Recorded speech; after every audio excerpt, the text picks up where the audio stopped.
Everyone, please join me in welcoming the Settler family men's basketball head coach, Richard Pitino.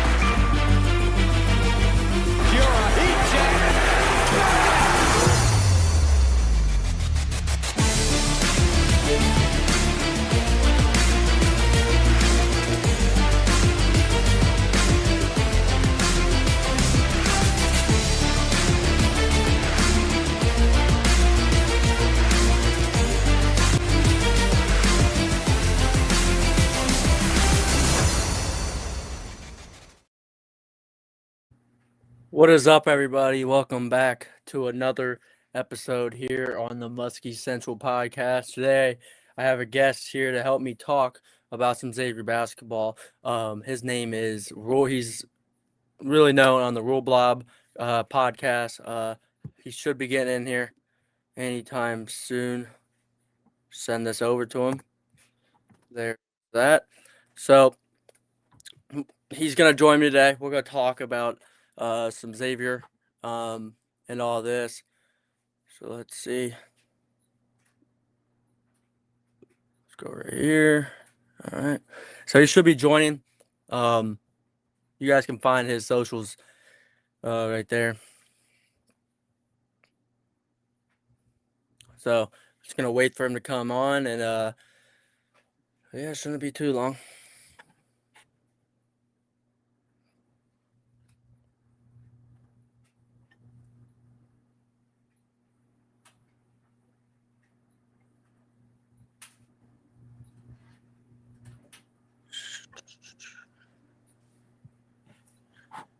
All right.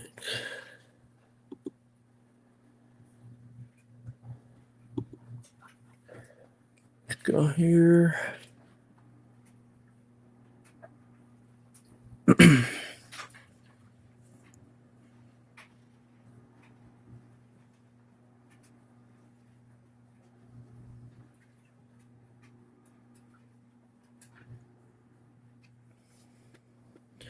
So yeah, so in today's episode, we're gonna try and talk about the state that Xavier's in and NIL wise, because a couple past days in Twitter, I saw some stuff about Xavier not being able to compete in the new era, the new era of college basketball, the NIL and all that stuff. All right, so yeah, he should be coming on in about 2 minutes. So yeah, podcast Blob. Gonna have a great podcast here. Got a couple other ones on the way. One big one tomorrow, and then another big one on Saturday. So I'll be putting stuff out with that. So yeah, this should be out on podcast on Spotify and YouTube here soon. Probably directly after this is made. I'll try to post it on out of here. So yeah, let's see. All right. If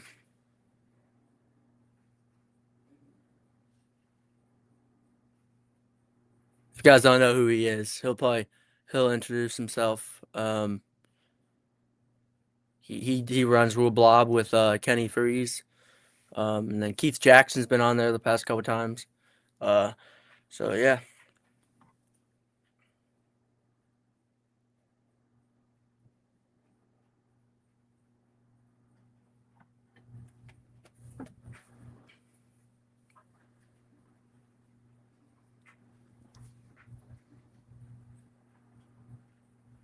All right. Hear me? Should be here now. What is up? Let me turn my video on real quick. Let's see what my issue is here. I think I have the wrong input. I think this is on me. Let's go. Boom, boom. That should get us. What is up? Hang on. I'm having trouble hearing you. You're good, bro. Let me turn my mic up. Is that any better or worse? How about now?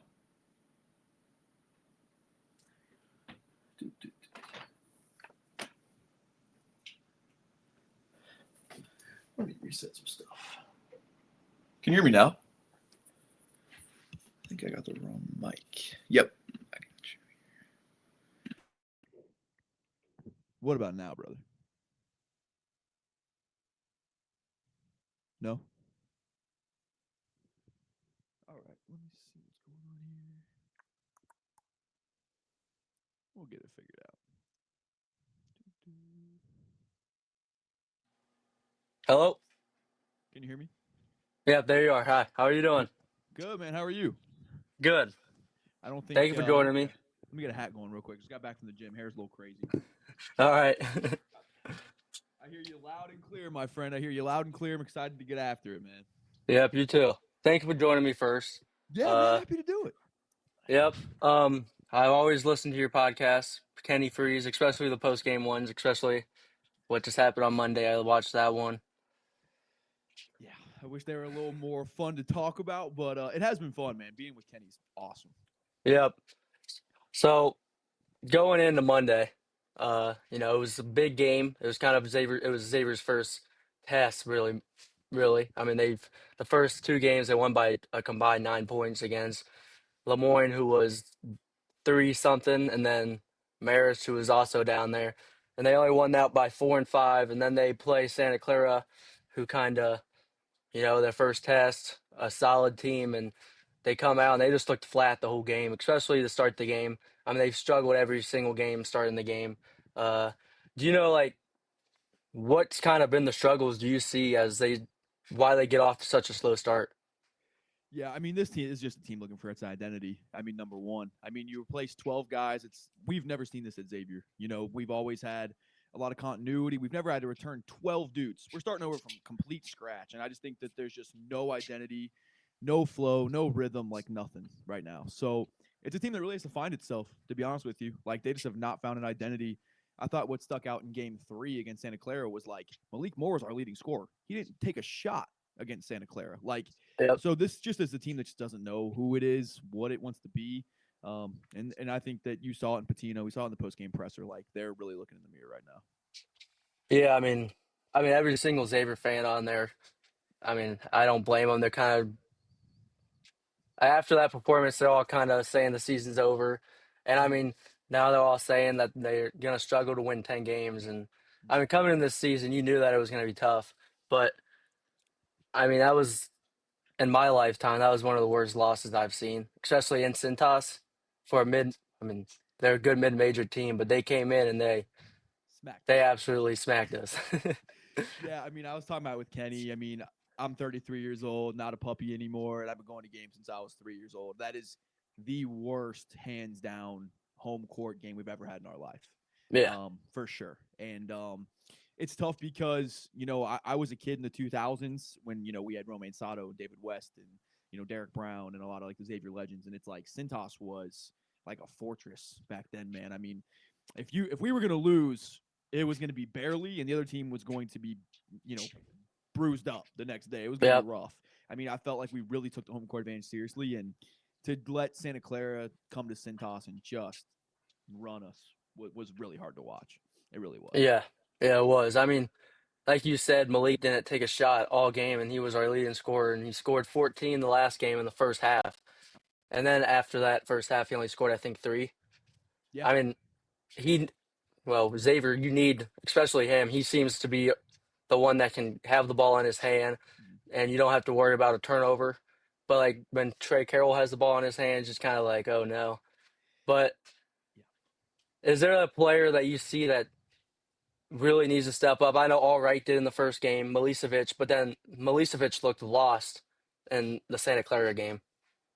Yeah, I think Jovan's a big time talent, and but to me, it's Malik. I think I've been calling him the most talented player on the roster, and it just was just like, but you need a guy who's going to know we don't know who the man is, and I think every team that's been great at Xavier, you knew the pecking order. Whether it's David West, whether it's Trayvon Blewett, like whoever it is, like we know who the man is on most teams, and this team just doesn't have its roles defined yet. So I feel like you need to know who does what, like. In my opinion, like Roddy, for example, not the best shooter in the world, but he can get in the paint. So Yeah. I don't think we need Roddy taking contested threes. I think that's what we've had in the past is guys that play their role and know what they're supposed to do. But like Jovan, for example, I think he's a big time, stretch five. And if he's using that right role, then he can be dangerous. I think Trey Carroll can be dangerous in the right positions. Also, missing Pizzotto is a big piece. But like Malik, elite scorer, in my opinion. But we need to be able to use these guys in the right piece. So it's like if Malik's our best scorer and he's taking one shot, that's a problem. That's a huge problem. And I think All Right is going to be a great 3-point kind of guy. So if this team can learn to pick its spots and get the guys where they need to be, they can win some games. But we have been talking about this too, and I don't know if you want to dive into this stuff, but it seems like this is kind of an investment year. You know what I mean? So I'm trying to keep that perspective as well. Yeah, I mean, also they're trying to find their identity. They haven't played together, and you can see the energy isn't high. And there was a couple times in the game, Roddy Anderson, he got the steal, then he dove on the ground, passed it to Anthony Robinson. There was a couple times in those games, All Right, he hits a three, he comes back on defense and he's screaming. He did that the whole Marist game. He did that every time he hit a shot. I know it's kind of building chemistry is a big part, especially because it's 13 players. None of them have really played together besides Milicevic and Phillip. And talk about Phillip, he was kind of, he came with Patino. He had a lot of talent. He still has it. What have you seen from him that hasn't really played up to his expectations? He did have 12 rebounds in the second game, but what was it so far that you have seen that he hasn't played up to his high expectations? If I can be real with you, I personally didn't think a ton of his talent level when he committed. I remember Pizzotto jumping off the page to me and certain guys jumping off when we just look at highlights. But I think Phillip, though, I think he's talented and skilled. I would say more skilled than talented. I think he's a pretty skilled big guy. So I think that if we can get him in a point where he can kind of handle the ball a bit, I don't want to play a point guard or anything like that, but I like him with the ball in his hands. But right now, his decision making and no one knows where to be. So it's for example, I remember in the past, we've had JP and Tyreek had really good chemistry. I feel right now he'll get in the paint, but no one knows when to cut. No one has chemistry. So it's not playing to his skill set. So I think for him, it's got to be very uncomfortable for all of them. Brand new positions, no one has roles, brand new arena, brand new everything. So I feel for him, comfortability is going to be important where he can get in the lane, know his teammates, and be able to dish off at the right time. So I just feel he has no comfortability yet. Yeah, and also the center position hasn't really gotten any production out of anybody. I think Robinson only averages 4 points and 4 rebounds, and then Pape comes off the bench. Xavier hasn't had any real. They struggled with the center production so far this season. What do you see in there? Well, I think Robinson is super talented. I think Robinson is maybe the best athlete that we have. And I actually don't even think maybe he's the best talent. He's the best athlete that we have, in my opinion. He has all of the skill sets and the tools, I think, to be a really good Big East big. But he's young. You know what I mean? He was young at Virginia last year. Shout out to him blocking Cooper Flag last year, which was pretty sick. But I think he's going to find his way. Because he was never counted on at Virginia, game in and game out. So I think he's learning how to be a counted on big man, and that's going to take some time. I still believe in him long term, and Pop just looks lost. I love Pop, but and I watched Pop in practice a few times, and Pop has a lot of talent. He's uber long. Uber long. He's got skill. He can shoot the three. He's going to be a good basketball player. But he's young too, so that is tough because these bigs are going to have to figure it out. And I think they will. This isn't the first time we've had bigs who start the season slow, but the Big East is going to be rough if they don't get it going. Yeah, I interviewed Pop during the summer, and one of the things that he said was the 3-point. He said he doesn't look like somebody who can shoot the three. He hit one in Lemoyne. Yeah. He shot it he had no hesitation at all. So yeah, he can shoot it. We just need him to be tough inside. And I think a lot of that just comes with confidence because sometimes the same guy, their talent or their skill level doesn't change, but just with a little bit of confidence can change a lot of things. So I'm excited for Pop as a player. But it's going to happen. It's going to have to happen sooner than later. But just reading the room, with the press conference and things like that, they're going to come out a different vibe on Friday for sure. I've been not saying been a fun that. Week of practice, I promise you that. Yeah, no, I've been saying that. I said, that not that it's a wake up call, especially because it's only 3 games in the season. There's still 2-1. It's not like the season's. It's not like this. Yeah, I'd much rather have it now than play bad up till Big East play and then finally start, and then it's gonna be too late. I like it right now. This is a big test. I mean, this is a big like show who you are kind of game. And again, I don't know what this team's going to be. I don't know if they're going to be the most talented. I don't know if they have the juice, to have a great year. I don't know, but it'll be interesting to see what the mindset is though on Friday. That'll say a lot about this team. Yeah, I mean, you go into Iowa, first road test. They're kind of in the same position, not the same position. They had Ben McCollum, new head coach, just like Xavier does. New team, kind of. Uh, do you have like any preview for that? No, no. I just want to see what we do. I mean, Yep. At this point, I just want to see Xavier come out, play hard, play with some energy, and that was kind of my thing that was tough against Santa Clara. Was like, we're down 30 and we're having possessions that last like 27 seconds. I'm like, where's the aggressiveness here? Like, let's attack. Like, we're down 30 points. Like, let's get a freaking shot up. Getting a shot clock violation down 30 is asinine. I'm like, what the heck is going on here? So I just want to see Xavier attack. Win, lose, or draw, I just want to see us attack Iowa. And just see some growth out of this team and see some guys step up, because I think each team sometimes needs a punch in the face each season because I think you kind of touched on this too, but I feel like game 1 and game 2 was a bit of a safety blanket. You know what I mean? We're at home. Lemoyne's the 342nd team in Ken Palm. Like, you're not going to lose to Lemoyne. But like I think we needed a smack in the face to wake up a little bit. So I'm hoping that we see a different energy on Friday. Yeah, Mir Panome, he came back on Monday. What do you think he can bring to this team? I was coming in, I was kind of high on him. Yeah. Because I watched him a couple times last year, and I was very high on him. Yeah. He's very athletic. What do you think he can bring to this team? Yeah, he's a nice addition. And I think, too, especially when someone plays their first game and they've been building up, like he hasn't been practicing very long either. Yeah. So I don't think it was fair to expect him to be at full speed, but especially from the guard wing position, we don't have a better athlete on the roster, anyone more explosive for sure. So, and again, if he can play with some aggressiveness, we need that. I think we need someone who's going to just give this team that aggressive charge that they need. You know what I mean? That could be like a hype up confidence type of thing for this team that they really need, that can galvanize the group, because I could see a guy like Mir Panoa maybe, hyping up those guys like, our bigs. Maybe they need something to, to hype them up a little bit and to kind of challenge them. You know what I mean? So I'm interested to see what he can bring, because we don't have, because like, for example, like that's what makes a great team, is having all the pieces of the puzzle. So like you have an all right who can shoot the 3 ball. Mir Panoa gives us a look that we don't have on the guard wing position at all.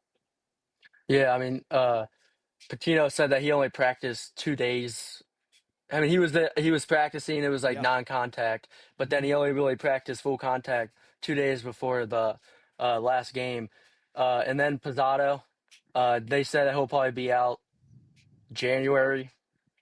Big East play. What do you think, if he can come back this year? What do you think he'll bring to the squad? Because I know that was Xavier's key piece in the portal. What do you think he'll be able to bring to the squad? I mean, I think that's one of the big things too. Is I think Pizzato, if I'm just being honest, was our most important player. I'm not saying the best player, but he just, 6'7". He's super versatile, and I think that's the thing that hurt the most about losing Pizzato, is like he just covers up so many holes. Like, he can guard multiple positions, he can do multiple things on the floor. He's uber versatile, can shoot a little bit, can score a little bit, good defender. So I think that's the big reason that one really, really hurts. Because if you lose a point guard, it's like, okay, you're losing a point guard. Maybe we can get someone to fill in. But I think he was going to be the toughest to replace of anyone on this roster. He was going to be this key scorer, the go-to guy. I think so too. So he can really fill a lot of holes and help this team in a myriad of ways. So I'm hoping he comes back. I would love to see him and to see what this group can look like, because really at this point, and I'm not willing to write the whole season off. Let's see what happens on Friday. It's 3 games in, so I'm trying not to overreact. But if the realist in me says, okay, we barely beat the 342nd team at home. We just got absolutely wiped by a team that a normal Xavier team kicks the crap out of. So it's kind of hard to be super hopeful, if I'm being honest with you. So part of me is just seeing, like, let's just see some progression over the course of the season, because it sounds like Patino's taking a long-term approach and expects some guys to come back. So I think that's what I'm looking for this season, is some progression. Can we get some team chemistry? Can we get some guys stepping into roles, get some confidence? Maybe by the end of the season, we get a couple, nice little Big East wins, and we go into 2026 with some confidence, depending on who we return. So that's kind of what I'm looking for this season. Yeah. I know on Twitter, I don't know where it came from. All of a sudden, people were saying that Xavier spent like 6 million Mm-hmm. in the transfer portal NIL, and now people are saying that Xavier doesn't have the stuff to like compete in modern like now this era of college basketball. What do you have to think about that? Something's not adding up. Do you And think this we is have like the? this is what's most interesting to me, this piece right here, because something currently isn't adding up. I mean, if we spent 6 million, that doesn't win the Big East. I don't think that is enough to win the Big East, but it's enough to kick the crap out of Santa Clara. You know what I mean? So Yeah, something's not adding up here. I don't know what it is. Um, and also too, it's just such a moving landscape, so it's kind of hard to tell. So, and I think no one really knows. At least no, it's not mainstream. The information is not mainstream. I'm sure there's people behind the scenes that know the reality of this, but this is something that I'm trying to continue to figure out because straight up, something's not adding up. yeah. I was thinking the same thing when 6 million came out. I was like, oh, it was kind of Yeah, like and you lose Pizzato, but like that's not going to cause you to lose to Santa Clara by 30. One yeah, player isn't going to yeah. cause you to get bodied by Santa Clara. So I'm interested. We're going to find out. I don't know when, but we're going to find out. And I'm really interested to. And overall, the whole NCAA needs to give clarity because it's like, bro, how the heck are we having G League play? Someone's played in the G League for 4 years and they get 2 years of college eligibility. Like, Yeah. no one knows the rules, and I kind of think right now the NCAA is just like hands off. Like, we don't want to get involved. We don't want to make our Yep. lives more annoying. So we're just kind of going to be radio silent a little bit. And it's like, if Louisville wants to throw this guy 5 million, like, so be it. Yeah, I know Patino weighed in on that, like the whole G League player thing in his Yeah. podcast. He said that like he would feel bad for like the players that are actually in college, but he Yeah. said that it's just kind of just like the landscape now, and it's kind of just a part of the whole college sports now is you might get replaced, but And we got to adapt. Like, and yeah, that's the thing. And this is what kind of bothers me is like Xavier's climbed and climbed and climbed and climbed for 40 years. I mean, this was a program that was a modern day Evansville, 40 years ago. And it just continued to climb and just didn't make excuses and just climbed through the MCC, through the A10, like thing after thing after thing after thing. We handled adversity, and it's like now we want to just like whine and throw our hands up. Oh, it's like we've conquered so many bigger challenges than figuring out NIL.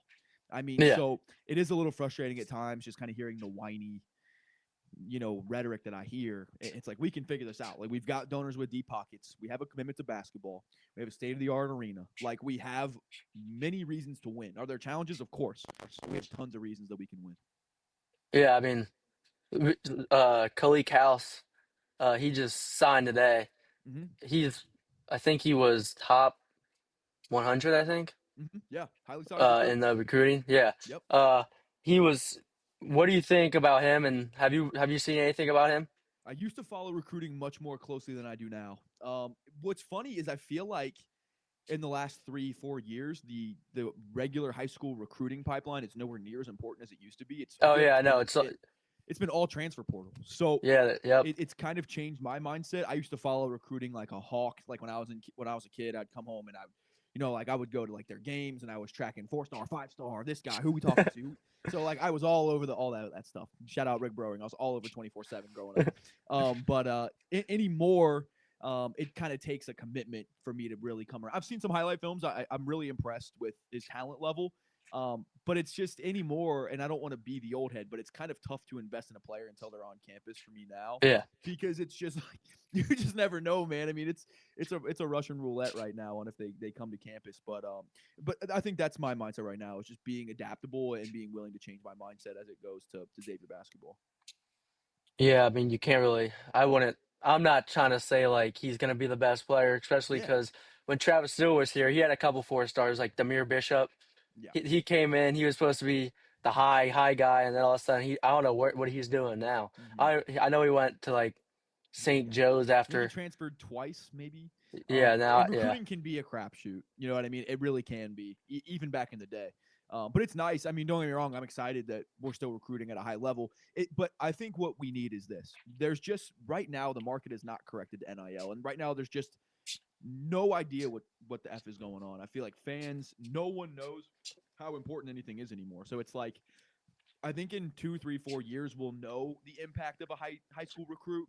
But right now it's just like I don't understand the impact of it yet. I don't know if because Yeah. also too, even back in the day, like I don't care how talented a freshman is, most at Xavier 4-star recruits aren't going to make a huge impact year one. Yeah. So it's interesting to see how that's going to play out. Yeah. Patino said that the recruiting now is not even recruiting. He said it's free agency, unrestricted free agency. Mhm. I mean, that is how it is. Yeah. You don't really see like Sean Miller. He didn't really go after Yeah. the high school kids. He just really like now most coaches are all relying on the transfer portal because they know that everybody's gonna hit the transfer portal, unless Yeah. if like you get Cooper Flag like he was about to come back. It's like people are really choosing college sports now over like the G League because people make more money now over college sports over the G League. Yeah. Sorry if I'm having audio issues. Are we good? Yeah, no, you're good. All right, cool. Yeah, I completely agree, and it is crazy, and that just shows how much more marketable the college game is, or just how much better it is for athletes. Because it's like the G League's not fun. You don't make a lot of money. It's not glamorous. I feel like they don't even fly everywhere. They take buses and stuff. So Yeah, it's like the college, but OTE overtime stuff now. yeah, so I just think we need that regulation from the NCAA because right Yeah, now even coaches are confused, like administrations are confused. And I love the college game. I always will. It always be my favorite sport, college basketball. And I would just hate to see like the NCAA be the reason that like college basketball suffers, you know? oh yeah, Because I think with some clarity, it would even help Xavier. Because I think Sean Miller was confused, frankly, about what he could do, what he couldn't do, which is dumb. You know, for an organization that makes as much money as college basketball does to have this much, just I don't know, yeah. it's I ridiculous. remember the JP McCurra days where you just couldn't even get paid. You just go for a scholarship. Mm-hmm. And that's when I fell in love with Me too. college basketball, especially with JP McCurra. He was my favorite player of all time. Uh, Much better than JP. yeah, the whole college landscape now has really changed in every sport. But I know that Patino, he first couple games he switched the lineup up. He went with Roddy and Phillip on the bench in the second game. What do you think the key, like the key lineup is? Do you think that is going to help Xavier? Yeah, it's a good question. I think it's going to continue to change, but I think Roddy's your point guard. I like Malik at the two. I think that there's no doubt that ideally our best player is going to be who's our big guy, the guy with the great physique, the monster. Oh, I'm blanking Anthony on his name. Robinson. Yeah, sorry, I just come to the gym. Robinson at the five, and then this is where it gets interesting. I honestly would probably currently slide all right to the two, put Malik at the three, and then probably have Trey at the four. I think that's Yep. probably my lineup with Phillip coming off the bench. That would probably be my starting five. But if it was me, I'd be working really hard on Panoam. I think Panoam can have a nice year, and I'd also be really working hard on Pop too. I think Pop has so much potential. I really think he's going to be a really good player.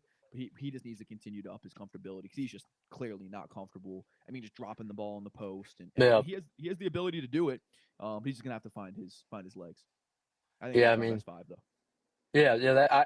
That's what I would say too. I would put Wright in there with Roddy, uh, just because I feel like those two are like the two energy guys Yep.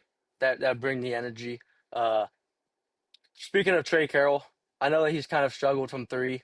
Yeah. What and that was kind of he was supposed to be like a above average shooter. What's kind of been what do you see from him lately? Yeah, I actually like Trey. I'm a Trey Carroll Yeah, defender. And two, it's 3 games in, so we've yeah, had guys who have shot poorly 3 games in, but I think Trey though is playing very hard. And if there's one thing that I have to tip my cap to, it's Trey and Roddy, for the Santa Clara game. I mean, what they have like 29 and 21 between the two of yep. them. And I Rowdy, think the yeah, next leading scorer had 9, and then the next had 4. So I mean, I felt like Trey and Roddy are our two most experienced, our two most like we're gonna go down swinging. You know, you yeah, could see it in Roddy.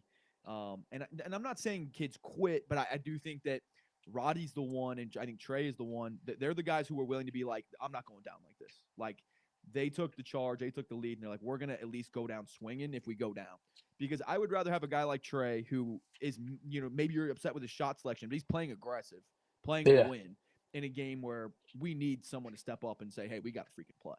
So, yep, and I think with Trey, and again, no one has roles yet. So Trey's gonna have to find his role, but I like his effort. I like his fight a lot. So I mean, I know I can understand fans being upset with certain things, but I don't think Trey's the problem, to be honest with you. Yeah, no, I don't either. I feel like a lot of people are kind of overreacting.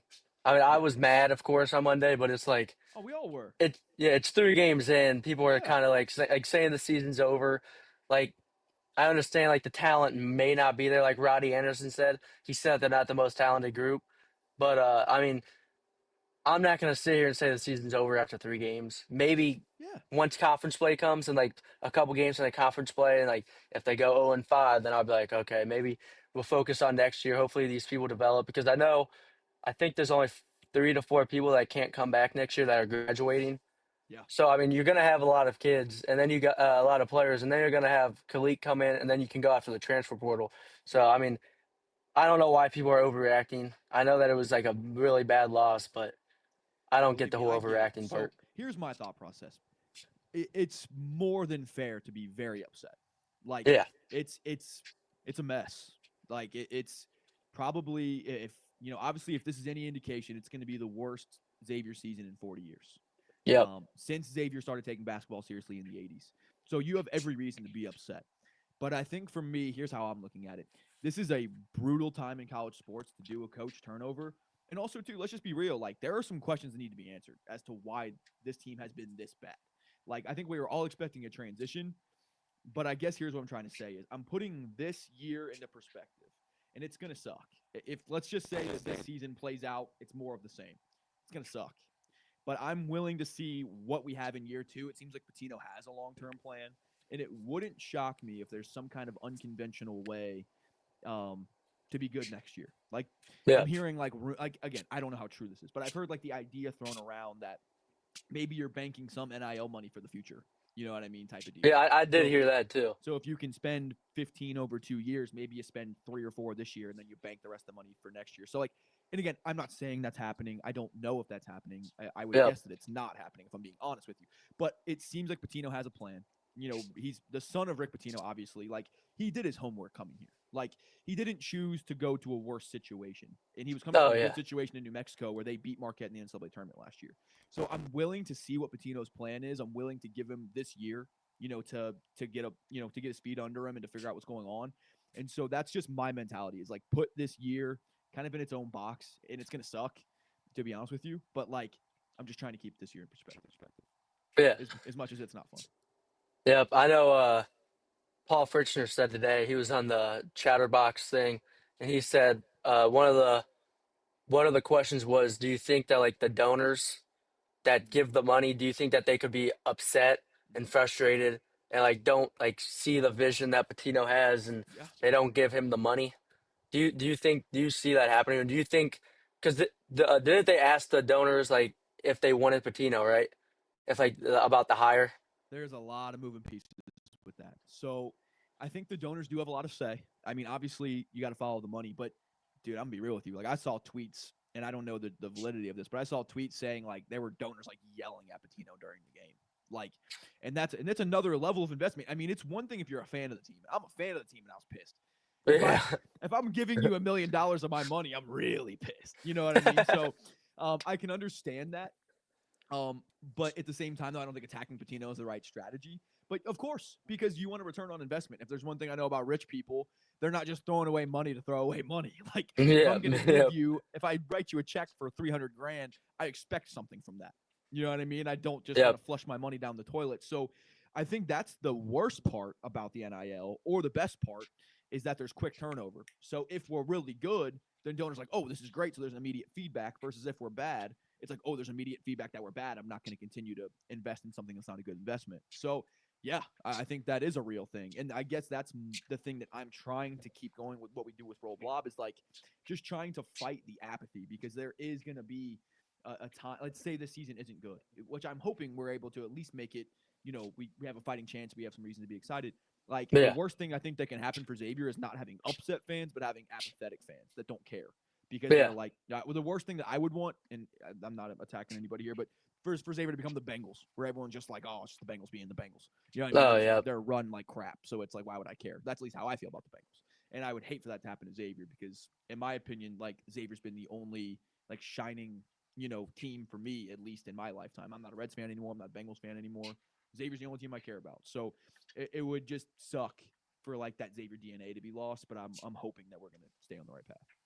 Yeah, I mean that's the same with me. I'm a Reds fan and a Bengals fan. Mhm. There hasn't been anything really to cheer for besides Yeah, Xavier and you have the because best quarterback. You have a generational quarterback and still can't win.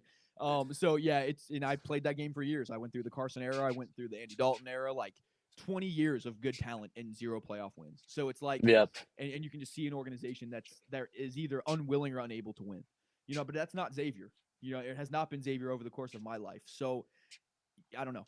I'll always love Xavier. I'll always want Xavier to win, and I'm just hoping that we were able to figure out what the problem is and be able to fix it. And I'm not going to stop trying to figure out what the heck that is. Yeah, I mean, I know the UC fans are kind of, they're preying on the downfall of Xavier. Oh yeah. What do you see with the Crosstown shootout this year? What are your kind of predictions and expectations for that? Well, I'm glad they got a moment in the sun because it's been a rough 30 years for them. Yeah. And that's the thing. For a rivalry to happen, you got to win sometime. I mean, we were getting to Yeah. the point of running away with this thing. So Yeah, here's we how I are. feel about the shootout this year. I mean, obviously, my expectations have changed over the course of the season. And again, I'm not surprised at all about Santa Clara, if I'm being honest with you. Like the Lemoyne game, I mean, that team is that bad, Lemoyne, at home. Yep. And we very well almost lost that game. So I was really nervous going into Santa Clara. I didn't expect it to be that bad, but I expected it to be some version of bad. This team needed a wake-up call. So, at this point, I don't know what my expectations are of this team. I'm hoping we turn it around, but, would I be I'd be surprised if this ends up being a productive season. And I don't like being that way. It's just being objective. But to be real with you, bro, if we win the shootout this year, I'm going to be a dangerous man. I am going to be a dangerous man if we win the shootout this year. Because this has to be the year they haven't won it since 01. If Yep. we can find a way to beat UC this year, I mean, they normally say, "Oh, it's your Super Bowl." Normally, it's not. I care about the shootout a lot, but this year it's my Super Bowl. If we win the shootout and lose every other game, low key, I'm kind of happy. That's what if I'm being that's what I was saying. honestly, I would probably sell every other game if we can get the shootout this year in particular, because we're probably not playing for an NCAA tournament. So, and again, I don't want to be let down. I don't expect to win, but if we somehow pull it out of our, what, I will be a very happy camper. Yeah, I mean, 2 years ago with Quincy Oliveri, that team, they were what 3-5 going in that game. Yep. I mean, they were underdogs and they won. Cincinnati, baby. Everybody said back then it was like if UC doesn't win this year, then when are they going to win? And I feel like that's kind of the same thing right now, uh, especially because I mean this team is significantly worse than that team. Like you had at least I'm Quincy, you hoping it had. changes, but it doesn't look good. Yeah, I hope the players actually know, like I hope they take it like how this fan base feels about this game, and like that, like this is the one game that this fan base wants to win out of all of them. I just hope that they take that and like they actually understand what this And I think game means to Patino us. is going to be the biggest preacher of that, because I guarantee you, I could even see it on Patino's face in the post-game press. He was just like, Yeah, I know. and I think he's going to know that a shootout victory is going to make a bad season much, much, much easier. Yeah. If we have a bad season and lose the shootout, it's a miserable year. It's a Oh, yeah. miserable year. And I think I think everyone's willing to give this year as like a honeymoon year, kind of in a way. But you already know Patino's going to be pushing that hard, and I agree with you wholeheartedly on that. It would ease the pain a lot for sure. Yeah, I have a couple more. I know the tweet he just posted out like 2 hours ago.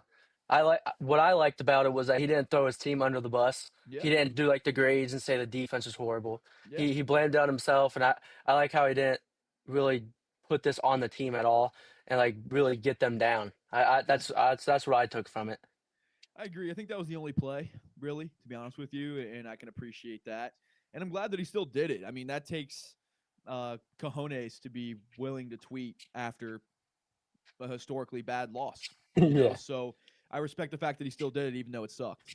And we're going to learn a lot about Coach Pitino this year, because this is going to be a tough year. And it really does, in my opinion, it takes a man to take a season like this, because this is going to be a rough season, at least the way that it looks now. And if Pitino can handle this year with class, that's going to say a lot about him. Oh, yep. I know one last thing. You're good, brother. What are your projections or predictions I know, like for the Xavier record, and then who do you think at the end of the season will be the key or like the top scorer of the game changer that Xavier had? Who do you That's a think it good will be? question. That's a good question. At this point, it's kind of hard to tell. Give me Trey and Roddy. I mean, give me Trey and Roddy as a 1-2 punch, and I think it's going to be pretty even scoring. I don't think this will be a team that has anyone scoring north of like 15, 16 a game. Yep. I think it's going to be a pretty even, balanced team. I think you'll have about 4, 5, 6 guys averaging 8 or more. But I think it's going to be Trey and Roddy. I think those are the two experienced guys, and they're going to end up being your team leaders and kind of the engines that make this team go. But I'm just really I won't give you my predictions, but I'll give you my hopes. I mean, as of now, it looks really bad. There's just no way around it. We got to call a spade a spade. But I would just like to see his team improve. I want to see them fight. I would love to see Pizzato get healthy at some point and make some strides, because it really does seem like that Pitino has a long-term view here. So it would be nice just to see some building. And even if, let's say we go into the Big East slate and let's say we win 3 of our last 7, and we see some guys get some roles and we see some positive movement, like that would be awesome. You know what I mean? And then we get confirmation in the offseason, like, hey, Pizzato's coming back or so-and-so is coming back, and they had a really good end of the year. Like, okay, let's go. We're back. Yep. You know what I mean? So I think that's my hope is, obviously it's rough currently, but just to see an upward trajectory, just give us signs of life. That's all I'm asking. Give us signs of life, get better over the course of the season. We know where we are. Can we be better by the end of the year? Can we have hope going into next season? That's at least my hope. Yeah, that's how I feel with a lot of the players, especially like Anthony Robinson. I'm so high on him. Yeah. He was, and going into the season, I said that he was going to surprise a lot of people and be like a third team all conference. He surprised me so far, but not in a good way. But yeah, I'm not giving up on him or the whole team at all yet until they start. Dip on Anthony Robinson personally. Yeah, I'm buying the dip. But yeah, man, it's going to be something, and I love what you're doing, and I think we need just that continued fan support. I think that's what I think it's going to be a big year, not only for Pitino. I said it's going to be a big litmus test for Pitino, but also for the fans, because this is when the team needs us more than ever. And it's I understand the apathy. I really do. And there was, oh my God, I was at the game, obviously, and it just, within 10 minutes left in the game, it was empty, dude. It was. Oh yeah, I know. I saw a picture of it. There was it was not. It was a horrible product. So let's call it spade a spade. But this is when they really need us, and it's not over at Xavier. I mean, maybe this season's going to be rough, but like, it ain't over. So I would just love to see the fans continue to show up, and no matter what that looks like, just supporting the team. And I know for us with the Blob, it's like we're talking about just ways to engage the fans and things to talk about. Maybe it is a rough season, so we're probably going to have a lot of like former player interviews and just things to talk about, and talking about the Xavier DNA, talking about Xavier culture, because I don't know, man, I'm not going down without a fight. I promise you that. Like, neither am I. If things go south, I will find the answers, and we're going to figure this thing out. Like, and Xavier Twitter's been lit, man. Like, if there's a report card for Xavier Twitter, you can't take that one away. That is one thing you can't take away. And that's, for me as a fan, it's all we can control. And I think as long as we have that huge fan base, it's like there's too much demand for a good team. And so eventually that demand will be met, in my opinion. So that's kind of where I stand on things. We're just going to continue to make stuff exciting. We have some big retirements this year, like two Holloway's getting his jersey retired. I know Drew Lavender's going into the Hall of Fame, and I know they've announced Romaine and Trayvon Blewett getting their jerseys retired. I don't know if they're happening this season, but I think we'll have like two Holloway on the podcast and all kinds of cool stuff. So we're going to continue. We've already had Ed Sumner and James Farr, so we're going to keep pumping, that Xavier DNA, and we've even had Ed Sumner tweeting and things like that. So we're going to keep the energy up. You know what I mean? So that's all that we can really do. Yeah, thank you for joining. You're my first big podcast so far, so I'm trying to, build up there. I know tomorrow I got Paul Fritzner, and then Saturday I have Trey Carroll on, actually. So I love it, man. I love what you're doing, man. Keep after it. It's big time. Yeah, thank you. My man, appreciate you. Let's go. Thank you for joining. Anytime.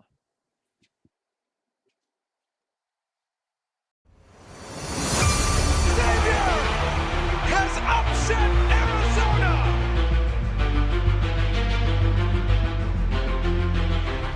Everyone, please join me in welcoming the Settler family men's basketball head coach, Richard Pitino.